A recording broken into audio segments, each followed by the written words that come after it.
আসসালামু আলাইকুম। আহ, আশা করি সবাই ভালো আছেন। আজকে আবার একটু ইনস্ট্যান্ট লাইভে আসতে হলো।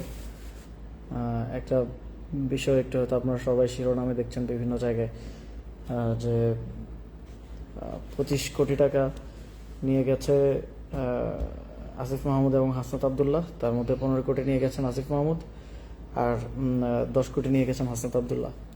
তো শিরোনাম দেখে আবার সবাই একটু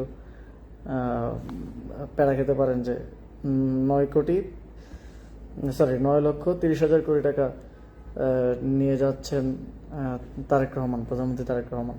তো এটা অনেকটা এরকমই যে আগামীতে আমরা শুনছি যে বাজেট ধরা হবে, মানে প্রস্তাবিত বাজেটটা আসবে 9,30,000 কোটি টাকা। তো এটা তো বরাদ্দ, সরকার বরাদ্দ করছে যে সরকার এক বছরে এই বাজেট তারা খরচ করবে, এই নির্দিষ্ট কিছু খাতে তারা খরচ করবে।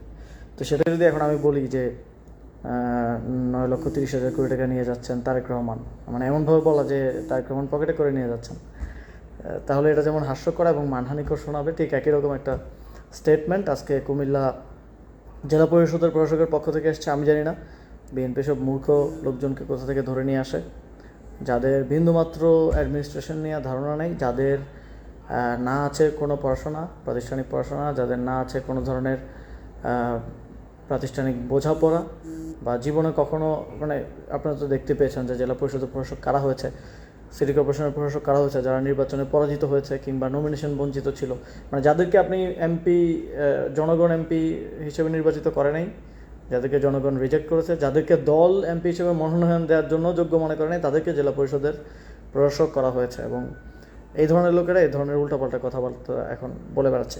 তো এই বিষয়টা আমি একটু পরিষ্কার করা দরকার যে আসলে ঘটনাটা কী।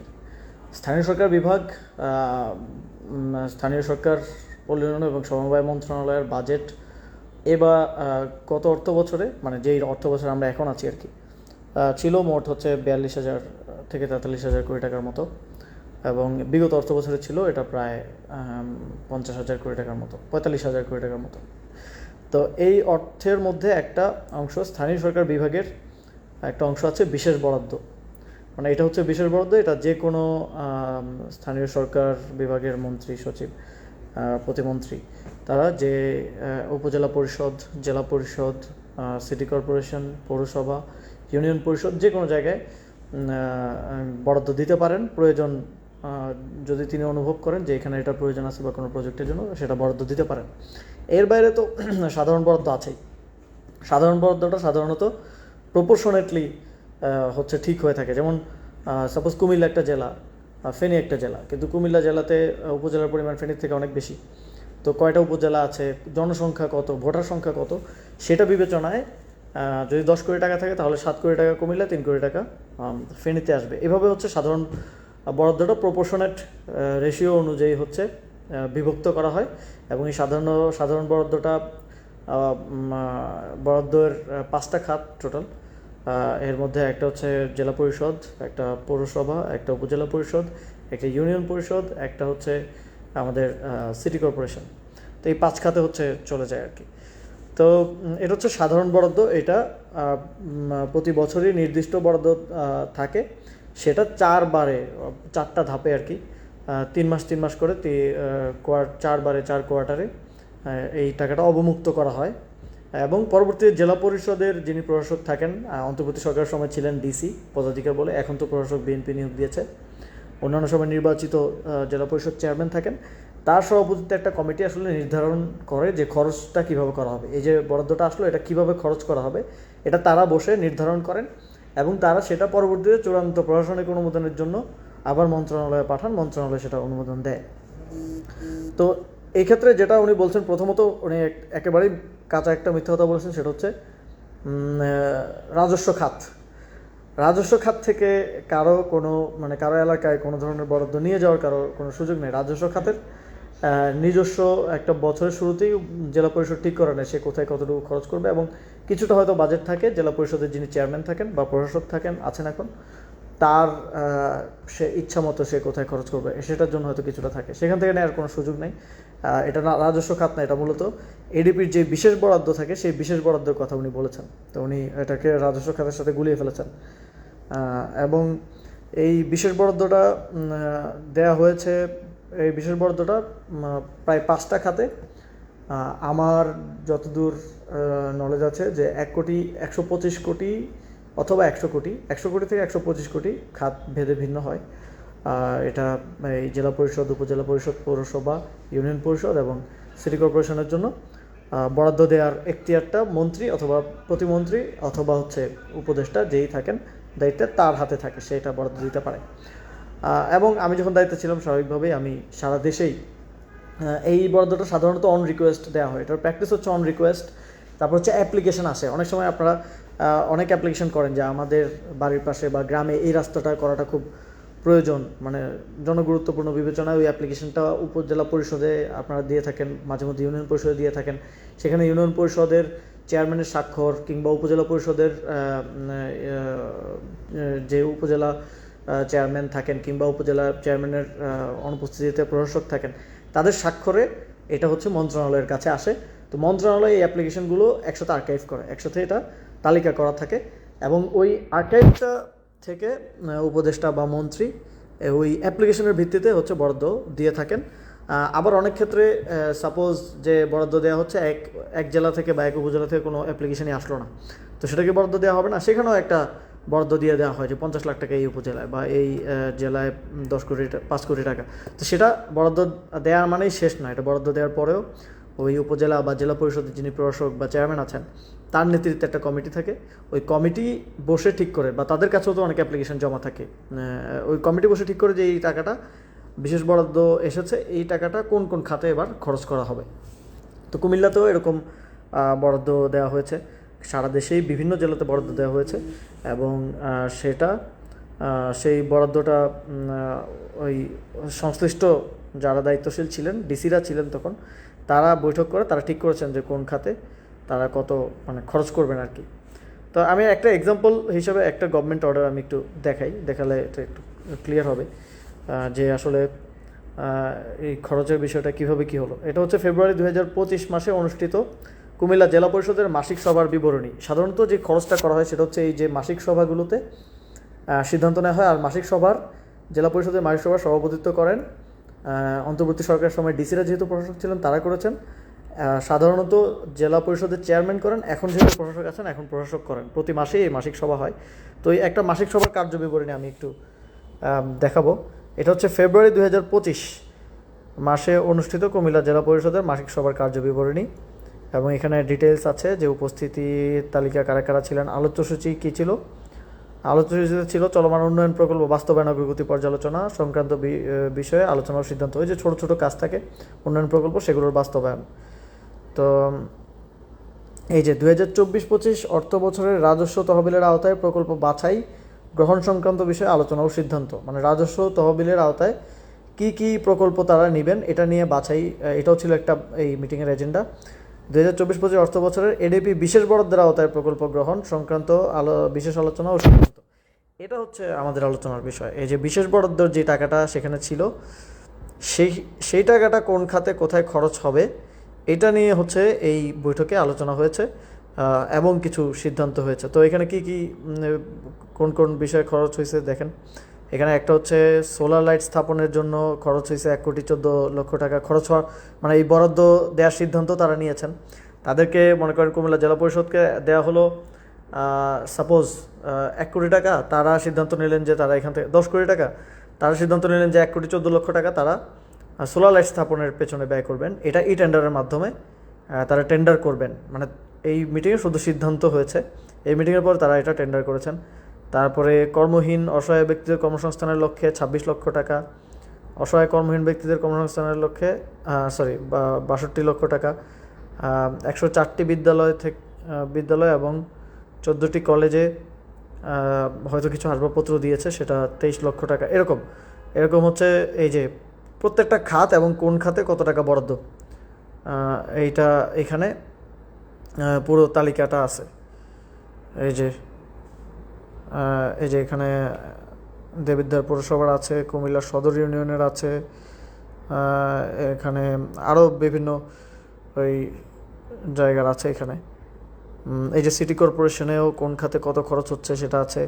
এই যে সিটি কর্পোরেশনের বিভিন্ন মসজিদে বরাদ্দ, তারা এখানে বসে সিদ্ধান্ত নিয়েছেন যে তারা এই অর্থের একটা অংশ বিভিন্ন মসজিদে বরাদ্দ দিবেন। এই যে মদিনা মসজিদ কুমিল্লা 8 নং ওয়ার্ড সিটি কর্পোরেশন 5 লক্ষ টাকা, এবং মসজিদে যে বরাদ্দটা যাচ্ছে সেটাও কিন্তু এই টেন্ডারিং প্রক্রিয়ার মধ্য দিয়ে এটা সম্পূর্ণ পিপিআর অনুযায়ী ব্যয় করতে হবে। এই টাকা আপনি কাউকে ক্যাশ হাতে দিতে পারবেন না, ক্যাশ মানে এই টাকাটা আপনাকে পিপিআর অনুযায়ী ব্যয় করতে হবে। যেই সাধারণত যেই প্রক্রিয়া টেন্ডার নিতে হয়, টেন্ডার নিয়ে সেখানে কাজ করে দিতে পারে জেলা পরিষদ, এবং পিআইসিও করা যায়। পিআইসিটা এটার ক্ষেত্রে হয়তো একটা নীতিমালা আছে যে 50%-এর বেশি পিআইসি করতে পারবে না, 50% প্রজেক্ট করতে হবে আর কি।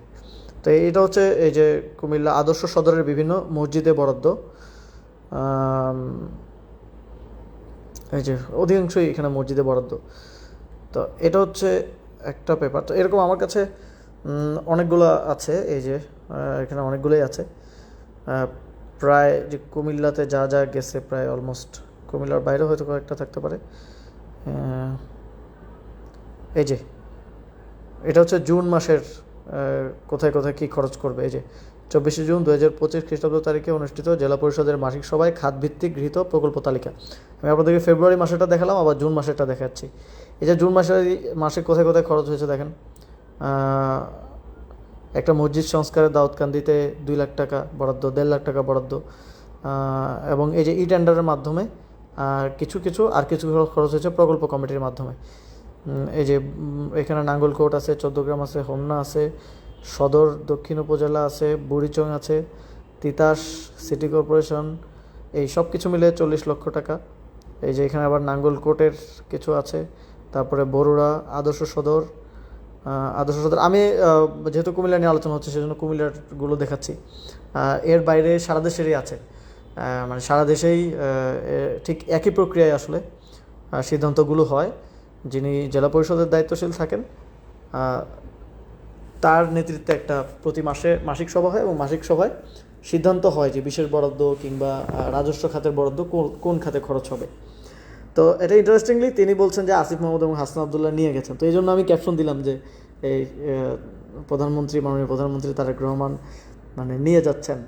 আসলে তিনি তো নিয়ে যাচ্ছেন না, তিনি মানে সরকার বাজেট প্রণয়ন করছে। এখন বাজেট প্রণয়ন করে যদি বলা হয় যে নিয়ে যাচ্ছেন, তো এটা খুবই ইন্টারেস্টিং যে বিএনপির একজন জেলা পরিষদের চেয়ারম্যান প্রশাসকের মতো জায়গায় একটা লোককে বসিয়েছে, তিনি আসলে নিয়ে যাওয়া এবং বরাদ্দ দেওয়ার মধ্যে পার্থক্যটা বোঝেন না।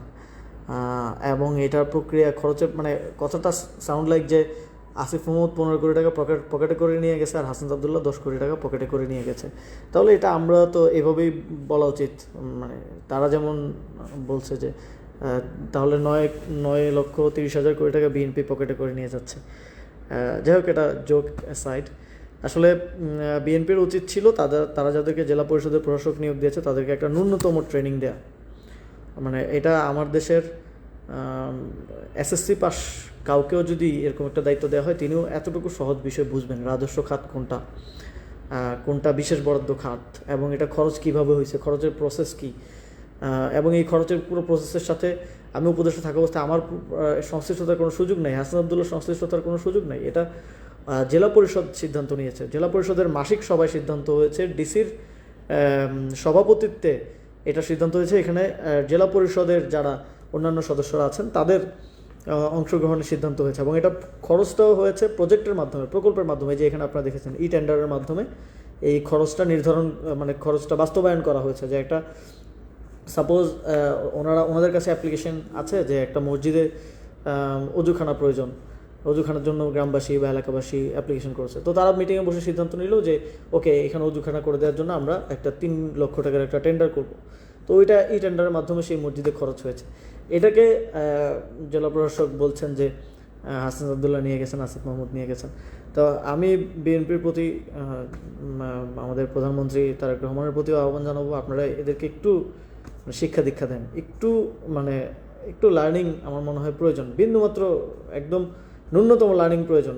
কোনটা রাজস্ব খাত, কোনটা বিশেষ বরাদ্দ, এতটুকু যদি না বোঝে তাহলে এসব লোক দিয়ে আপনারা কি দেশ চালাবেন, কি জেলা চালাবেন, কি মানে এটা জাতি হিসেবে আমাদের জন্য অত্যন্ত লজ্জাজনক যে এরকম লোকেরা হচ্ছে এরকম গুরুত্বপূর্ণ জায়গায় তারা বসে আছে, তারা দায়িত্ব পালন করছে এবং আমাদেরকে মানে এটা দেখতে হচ্ছে এবং এটা এক ধরনের হ্যারাসমেন্টের মতো হলো, এক ধরনের মানহানি করা হলো হাসনাত আবদুল্লাহর এবং আমার এই ধরনের বক্তব্য দেওয়ার মাধ্যমে। কারণ আজকে আমি লাইভটা করতেছি, জানি না কতজন মানুষ দেখছে। তার বক্তব্যটা কিন্তু নিউজের মাধ্যমে প্রথম আলো নিউজ করেছে, অলমোস্ট সবগুলা পত্রিকায় এবং মিডিয়ায় নিউজ করেছে। তার বক্তব্যটা কিন্তু লাখ লাখ মানুষের